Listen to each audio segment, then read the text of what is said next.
सब सत्य विद्याओं का पुस्तक है और सब सत्य विद्याओं का मूल क्या है? परमात्मा। तो वेद क्या हुआ? वेद उस परम पिता परमात्मा की अमृत वाणी है। वेद अपौरुष है, अर्थात परमात्मा के द्वारा रचित है। वेद को किसी मनुष्य विशेष ने नहीं बनाया है। वेद की उत्पत्ति कैसे हुई?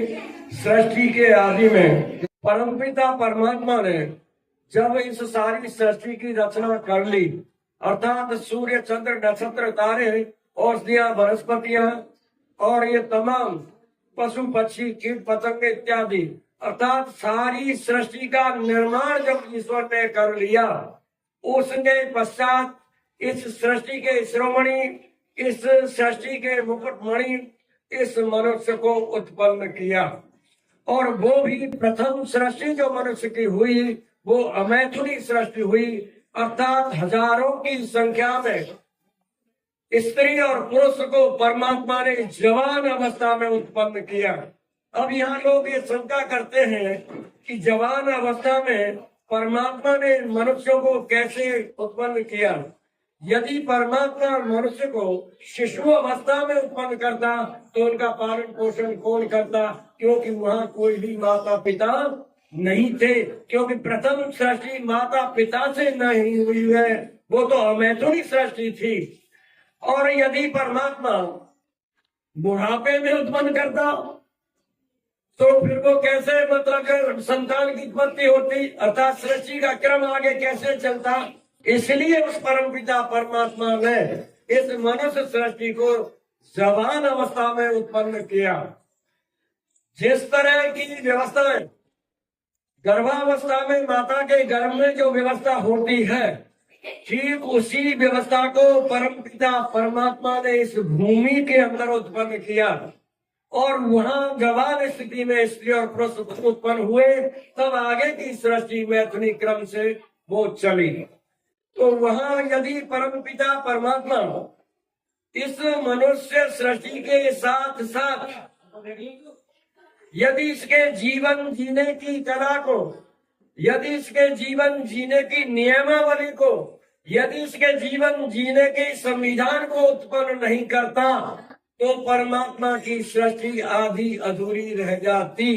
इसलिए उस परमपिता परमात्मा ने इस मनुष्य सृष्टि के साथ साथ ही इसे, इसका संविधान, अर्थात इसे मनुष्य जीवन जीने की वो कला उत्पन्न की जिसे हम वेद कहते हैं। वेद को परमपिता परमात्मा ने मनुष्य सृष्टि के साथ ही उत्पन्न किया, क्योंकि वेद में क्या है?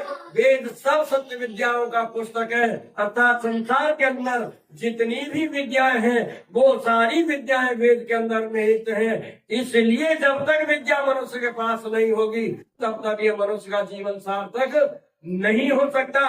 और ईश्वर का जो उद्देश्य है, जीवात्मा का जो परम लक्ष्य है, परमानंद की प्राप्ति, उस परमानंद की प्राप्ति के लिए परमात्मा ने इस जीवात्मा को यह मनुष्य जीवन दिया है। यदि इसके साथ साथ वो विद्याओं का निर्धारण नहीं करता तो ये जीवात्मा अपने लक्ष्य को भी प्राप्त नहीं कर सकता।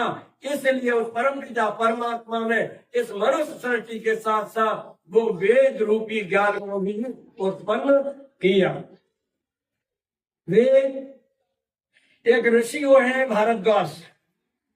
भारद्वाज ऋषि ने 3 जन्मों तक ब्रह्मचर्य व्रत का पालन किया और तीनों जन्मों में ब्रह्मचर्य व्रत का पालन करते हुए वेद का ही अध्ययन किया। जब भारद्वाज तीसरे जन्म में मरणासन स्थिति में थे, अपने बिस्तर पर थे, वो अंतिम सांसें जब गिन रहे थे तो वहां प्रजापति प्रकट होते हैं। ये आख्यान है समझाने के लिए। प्रजापति प्रश्न करते हैं भारद्वाज से, हे ऋषि भारद्वाज, तूने 3 जन्मों में ब्रह्मचर्य व्रत का पालन करते हुए वेद का ही अध्ययन किया है, यदि आपको अब 4था जन्म और दे दिया जाए तो आप क्या करोगे? भारद्वाज ने उत्तर दिया कि हे प्रजापति, यदि मुझे 4था जन्म प्राप्त होता है तो निश्चित तौर पर मैं ब्रह्मचर्य व्रत का ही पालन करूंगा और ब्रह्मचर्य व्रत का पालन करते हुए वेद का ही अध्ययन करूंगा।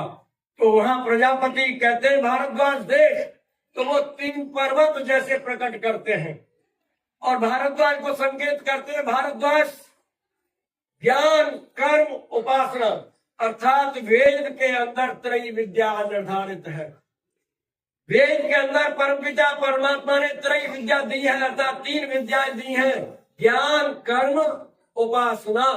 इन तीनों विद्याओं का समन्वय है, अर्थात बिना कर्म के ज्ञान नहीं और बिना ज्ञान के कर्म नहीं। और जब तक ज्ञान और कर्म में आपसी समन्वय नहीं तब तक वो उपासना नहीं।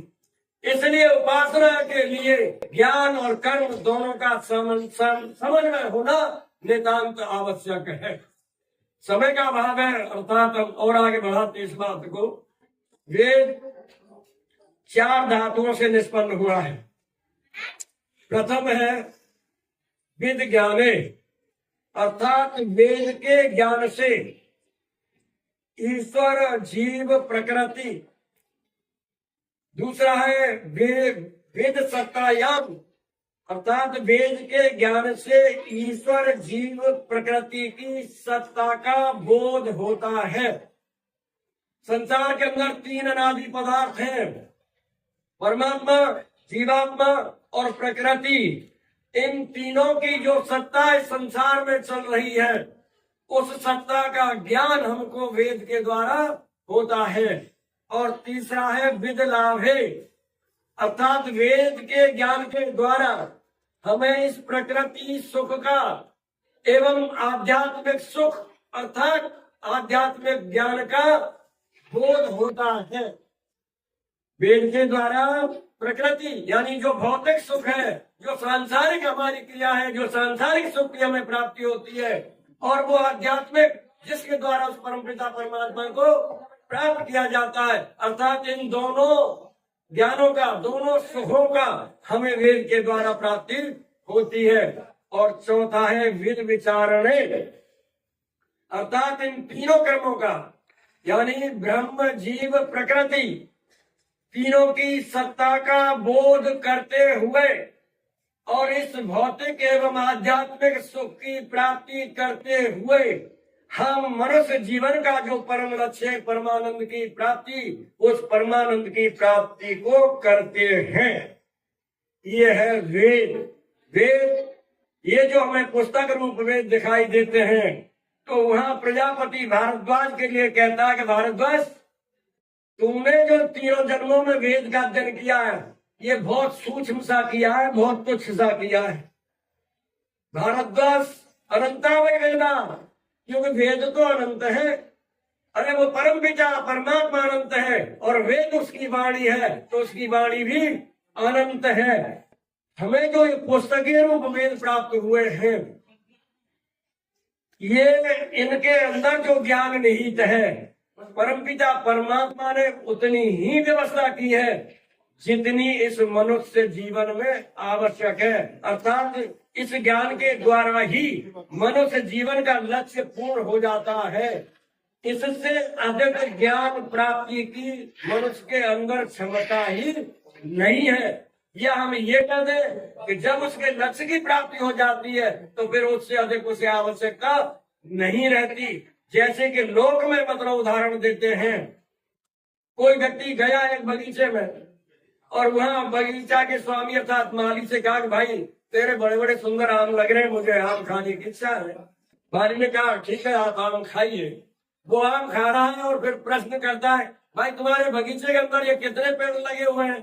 तो माली कहता है कि भाई तुम्हें आम खाने या पेड़ गिनने?